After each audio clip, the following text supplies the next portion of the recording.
What's up, guys? San Diego Comic-Con is behind us, and there were roughly 1 to 2 million Funko exclusives this year. I was only after a very small handful, all Masters of the Universe, 3 to be exact. Only got 2. I don't think I'm going to get that third one. It's Ram Man. I'm sure you understand why.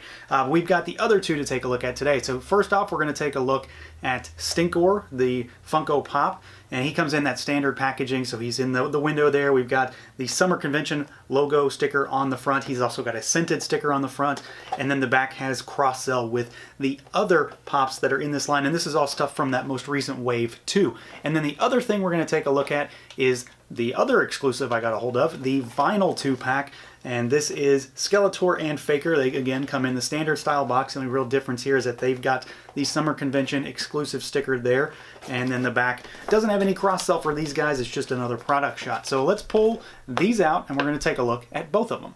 All right, guys, here they are out of the packaging. We've got our 2 VYNL over here on the outside, and we've got the Stinky Man himself, STINKOR, here in the middle. And these 2 were, obviously they're in a 2-pack, they were shared exclusives with Target, and then STINKOR was shared exclusive with FYE, and that's how I got those. I was not at San Diego, so I didn't get them at the con, and that's also why my boxes have those Summer Convention exclusive stickers. So we're going to take a look at the VYNL 2-pack first, and then we'll take a look at STINKOR.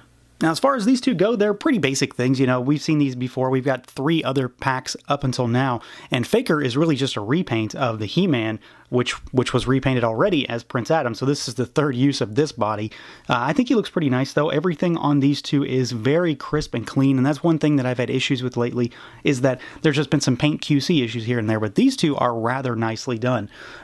You know, He-Man, FAKER has that humongous head of hair, makes the head on these figures really large, but SKELETOR has got them beat for sure. That noggin is just massive. But I do like them both. I think they're very, very solid.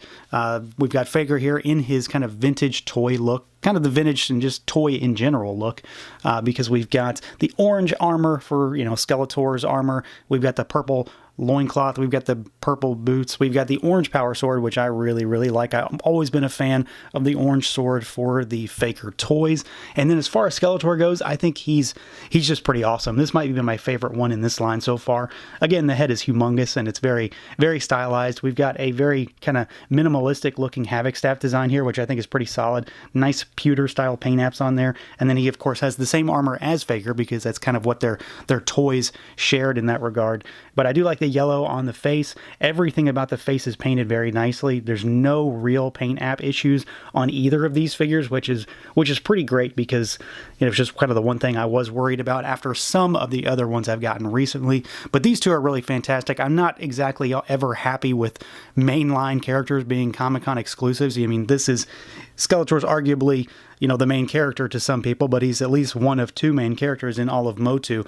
So for him to be an exclusive is kind of awful to some people, but I'm glad I got him, and they are definitely kind of the stars of the show. These 2 are going to be in the upper echelon of the VYNL figures in my collection, at least until something else comes along. This guy, though, is, for me, the star of the show. This is the end-all, be-all of Funko Pops as far as I'm concerned, and I think Funko did a really, really stellar job with this, and there's one particular reason why I've already kind of mentioned it when we looked at packaging briefly. But as far as STINKOR here goes, this is definitely very much vintage toy inspired. You know, STINKOR was not in the cartoon. He was deemed too much of a fart joke type character to be in the show, so he only made it into the vintage toy line, and this is basically a Pop recreation of the vintage toy line. He has no weapon, he only has the shield, he's got that, you know, Mechanic style armor, he's got the repaint of the Merman head, which I find interesting that they didn't do this for Merman. You know, Merman's head in the Pop line is actually Filmation style, so we can see what Merman would look like in Pop form if he had his vintage toy head, so that's kind of cool. But the big thing, outside of the fact that this is sculpted well, it's painted well, and just like the VYNL has no real QC issues for me, is the fact that this little guy is scented. And I wish I could somehow send the scent waves into your viewing screen right now, but we don't have smell-o-vision, it's not a thing.